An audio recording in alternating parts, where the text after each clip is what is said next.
You're listening to episode number 59. Welcome to the Inner Singer Podcast, providing tools and techniques to strengthen your inner singer, your beliefs, your confidence, your mindset. And now, your host for the Inner Singer Podcast, Mike Goodrich. Well, hey there, everybody. Welcome to the Inner Singer Podcast. This is Mike Goodrich and episode number 59. Thrilled that you're here with me. Boy, it's been a long time since I sat down in the studio to do one of these, and I've really missed it. And I'm not sure when you're listening to this. This is being done in the mid-January 2017, so Happy New Year, everybody. In case you're listening to this as it just comes out, it's a great new year, 2017 here, so I hope it's a great one for everybody. It was nice to wrap up 2016. I'm sure you all felt the same way. Lots of great stuff in 2016, but lots of things that I'm not sorry to let go of. So anyway, I'm sure we're all in the same boat. Anyway, it's been a long time since I've done this, and I've missed it. So I hope you're all well. I hope you're all singing great, having a lot of fun, loving your voice, more than singing great, actually loving singing and loving your voice and enjoying the process of getting better and better and better, and, you know, taking every opportunity you can to really enjoy that. You know, I was in a bookstore the other day. It was probably about a month ago now. And there were these cool little books written. They were little unauthorized biographies, little things for kids. It was in the children's section. I was with my wife and my little boy. And there are these, what are they called? I don't have it in front of me, actually, but it's something like Who Was Such and Such. And there's who was George Lucas, who is George Lucas, who is Steven Spielberg, who was Walt Disney, who was Einstein. And so because we're big Star Wars fans, we bought Who is George Lucas, of course. And because we like Disney things, we bought Who was Walt Disney. And because I like Einstein, I bought Who was Einstein. And I started reading that to my little boy. And of course, they're all for kids, but it's great information and great quotes, and just really amazing to see what Einstein went through as a young boy, expelled from school and constantly taken to doctors because his parents thought something was wrong with him, and they couldn't find anything wrong with him, but he didn't speak for a long time, supposedly. And of course, then there's one other story in the book that my son caught right away. There's two stories in the book that I felt were odd. One story says, it leads in, actually. The first thing in the book says Einstein didn't speak until he was somewhere between 3 and 4. And his parents were concerned. They were taking him to doctors. Everybody said he's fine. There's nothing wrong with him. And that one day in dinner, he said, out of the blue, never said anything. And all of one day at dinner, he says, the soup's too hot. And his parents look at him in awe and say, why are you just now saying that? That's the first thing you've ever said. And supposedly he said, well, up till now, everything's been fine. And they say, well, we don't really know if that's actually been documented and actually happened. And then in the first chapter, it's talking about Einstein and his family moving when he was 1 year old. And he's about to have a little sister. And then they have the little sister, and Einstein expects it to be a toy. And Einstein expects it to have wheels on it. This little sister. And so he says to his family, he says to his parents, where are the wheels? At 1 year old, right? 1 year. He says, where are the wheels? And I just read that casually, and my son says, well, wait a minute. They can't both be true. And I said, what? And he said, well, the other thing said he didn't talk between 3 and 4, and this one says he said, where are the wheels at 1? And I said, oh my gosh, yeah. So that's the first thing we found in the book, that which of those is true. And of course, the 3 or 4 thing, they say, well, this may or may not be true. I guess the 1 year, maybe that's documented, I don't know. But anyway, amazing to see what he went through. Amazing to see how he took thinking hikes and was encouraged to do that by his family, to take thinking hikes where he would do nothing more than think. And, you know, it occurred to me, number one, so few of us do that these days. I'm actually, as we're outlining a schedule for Theo, we're noticing as he's getting older that he always just wants to be busy. And it's interesting to have watched how society has shifted. And I have this ridiculous theory that it's MTV. Isn't that funny?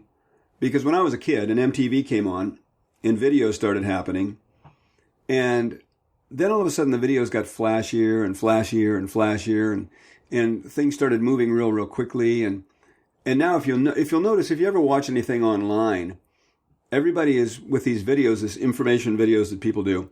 Everything has what they call jump cuts in them, because they feel that the attention span for people is just a few seconds, so that you can't possibly be saying anything interestingly enough in a video to somebody that they would actually care about hearing it.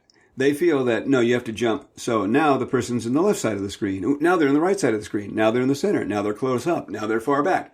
So they're jumping all over the place, right? So I've noticed that these kids are always wanting to be busy. So as we kind of look at this for 2017, we notice that our son oftentimes says, I'm bored. And we're actually going to work in board time for him in a schedule, at least a half hour of board time a day. You do whatever you want, but you're not on your little iPad. You're not doing anything electronic. You can build a Lego, you can write, you can draw, you can read a book, you can sit around and think. Because I also really want to book in thinking time for him.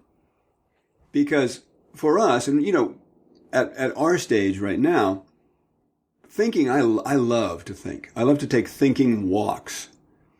I have some of my best meditations walking.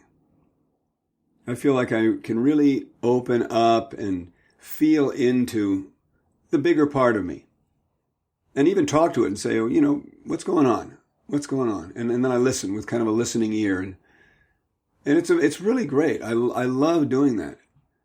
So we call it mindfulness often, right? Where we're very mindful and aware of what's going on. We just kind of pull back and breathe and feel and sink down into ourselves a little bit and become aware. And we're really wanting to do that, help our son do that, because it is so important to have that skill, to have that technique where you can really just feel into yourself and rest without any outer stimulation.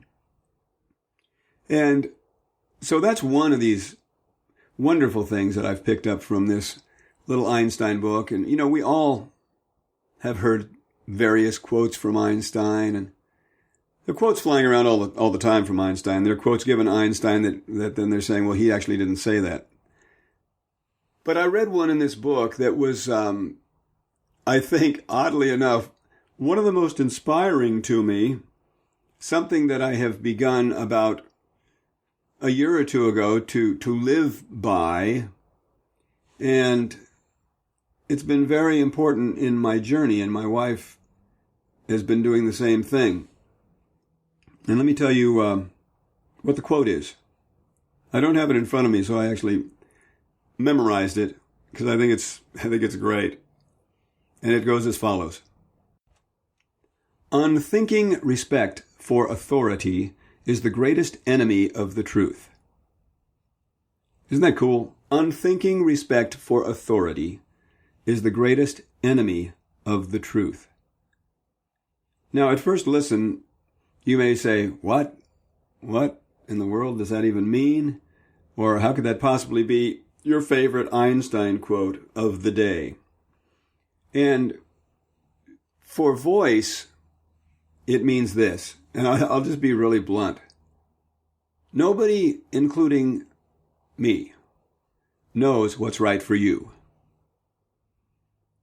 It's so amazing how I watch, and you watch, people mindlessly following authority.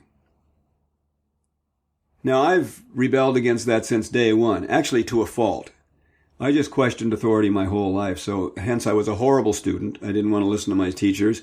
I was a lousy employee most of the time because I thought I was smarter than my boss, and I thought that most organizations were run rather abysmally. And, quite frankly, to give myself a little bit of credit, the places I worked, I was actually right. Most of them were run really abysmally. by people that shouldn't have been in charge and didn't know how to handle people. They weren't managers of people. But anyway, that's a complete different tangent that doesn't have a lot to do with this podcast. But I was never, in those kinds of situations, very respectful of authority. Now, where I missed the boat for many, many years, and maybe you can relate to this, and that's one of the reasons for this podcast, is I really had unthinking respect for authority when it came to my, let's say, for lack of a better word, and I don't even like this word anymore, spiritual. I don't even, it doesn't, it's not really, it's too loaded. It carries with it too many incorrect, in my opinion, connotations, but we'll use it for lack of a better word right now. Spiritual counselors, spiritual mentors, people in my life that were really, really helping guide me along those lines, I really gave unthinking respect to. Now, all of these people were lovely people and are lovely people. But it wasn't necessarily themselves that put themselves on a pedestal, but I put them on a pedestal. And I didn't know I was doing this, but I began not really listening to my inner self, and I wasn't really as much developing that in myself as I was going to them for everything. I mean everything. Sometimes multiple times a day for certain things. And not really questioning their advice. Just figuring that they were right. Figuring that I really didn't know yet, that they had a higher consciousness than I had, and that I should trust them, and that they were in my life for me to be able to utilize in that way. And believe me, in many instances that was right, totally right. And I'm not saying that the entire experiences were invalid. Actually, probably 90% of the experiences were wonderful in my life, but there was a 10% in there of things that I probably could have done without, maybe questioned a little bit, listened to myself a little bit more. But I just figured I was wrong and they were right. And you see people doing this all the time. I'm not religious in the least way, so I hope I don't offend anybody with that. But by religious, I mean I don't belong to any religion. But, those who do oftentimes give a tremendous amount of power to their spiritual leader of whatever church they're in, to the exclusion of what feels right to them. I mean, on the downside of that, we've seen a lot of things like that in cults where people, get in a lot of trouble that way. So, how does this relate to voice? Well, by now, I can bring anything back to voice. And so there are a lot of people who follow voice teachers and listen to everything they say as gospel. Then I've taught a lot of these people over the years who have been in tremendous vocal trouble. I got myself in tremendous vocal trouble. I take responsibility for that. But it was due to taking something that somebody said as gospel and then doing my best to bring it about.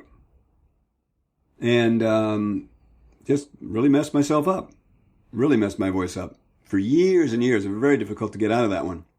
So, with voice, you absolutely have to listen to your own voice. There was something years ago, actually, the technique that I started with years ago used to get bad-mouthed because people were thinking that, you're just trying to make everybody sound the same.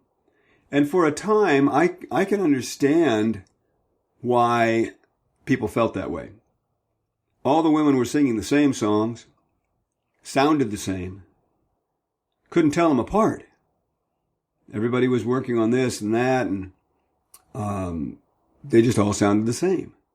There was no individuality there. Everybody was becoming a copycat. And although the technique was good, individuality has to be able to shine through. The technique's fabulous, by the way, but the individuality has to be able to shine through. So, I'm saying that even about myself. The things that I say in the podcast, the things that I teach in programs, are things that work for me. I've seen them work for many, many, many, many students, but my goal is as follows. I had a teacher one time, John Hudnall, back in the 80s. First lesson I had, he said to me something I've always loved. He said, "My job with you is to teach myself out of a job." And I thought, that's so cool. And obviously what he meant by that was, I want to be able to teach you to not need me. And I love that.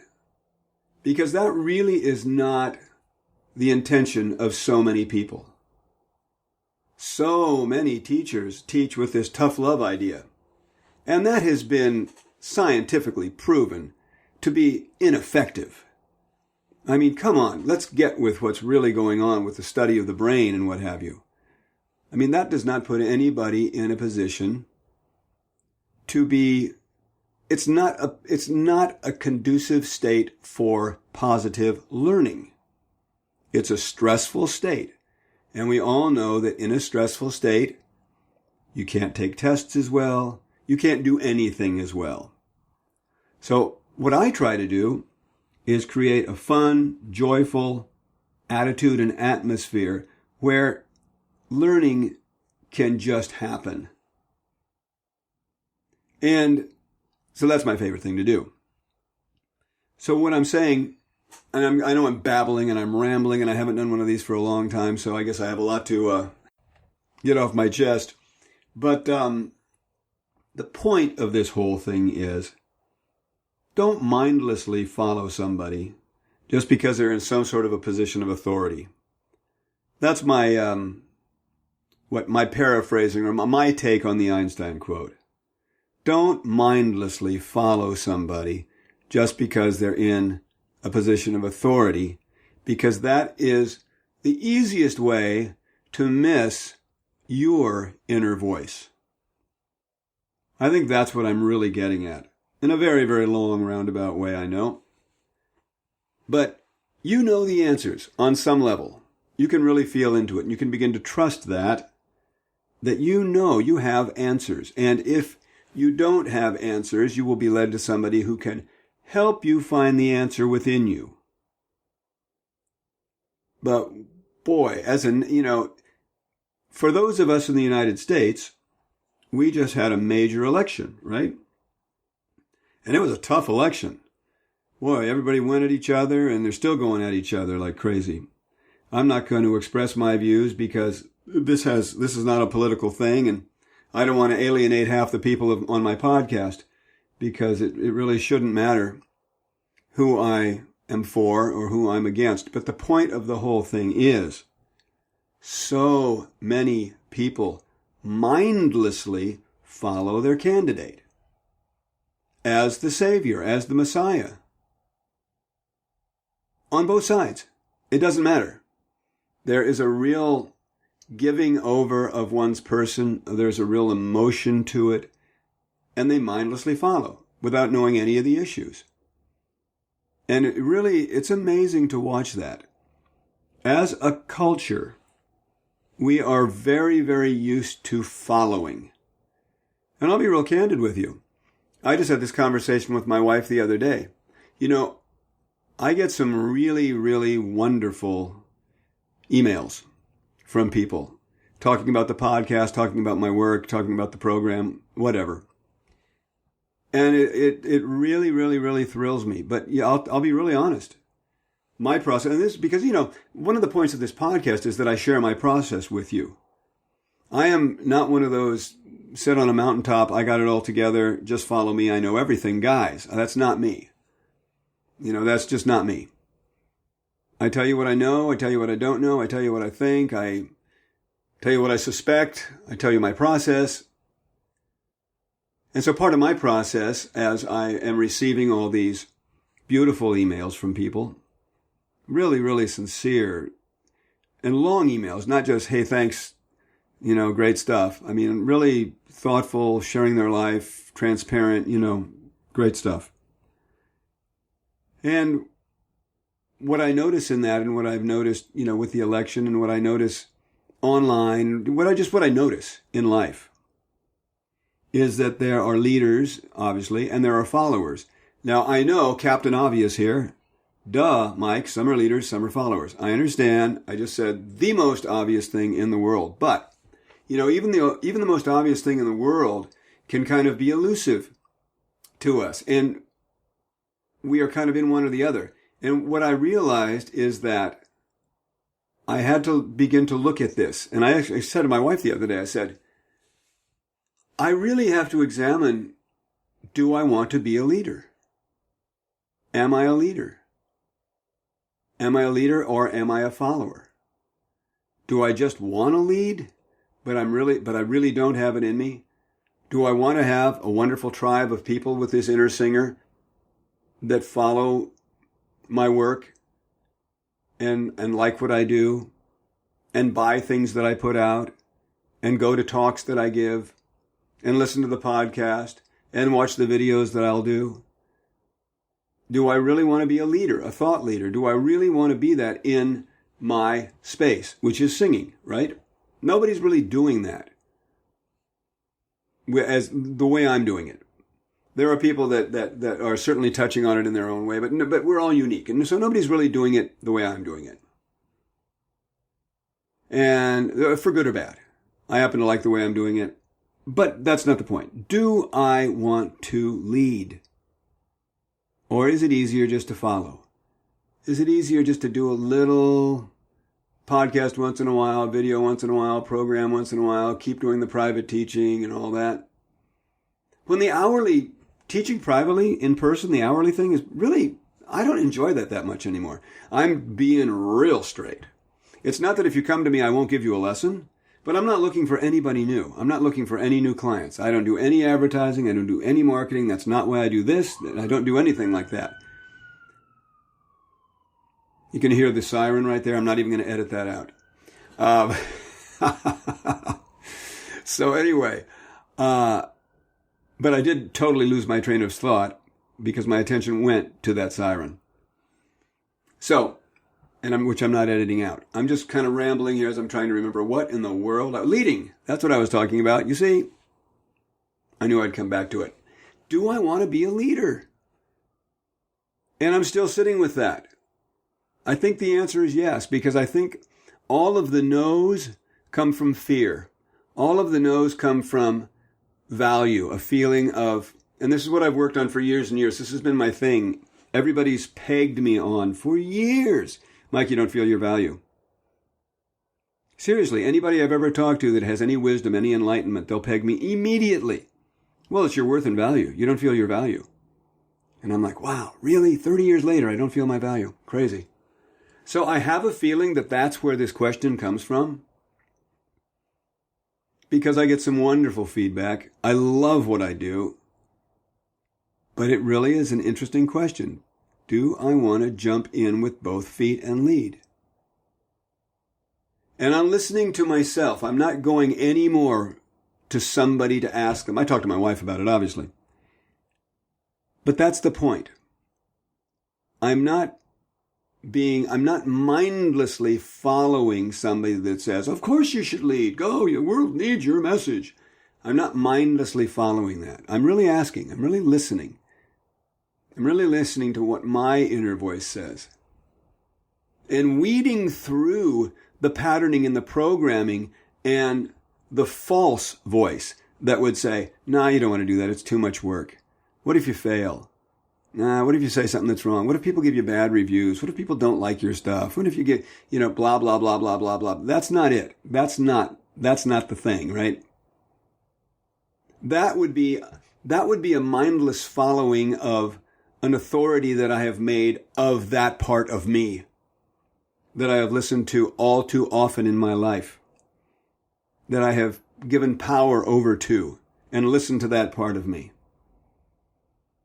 That's unthinking respect for an authority that I have created of my own wiring and patterning, which is the greatest enemy of the truth. So the authority does not have to be out there.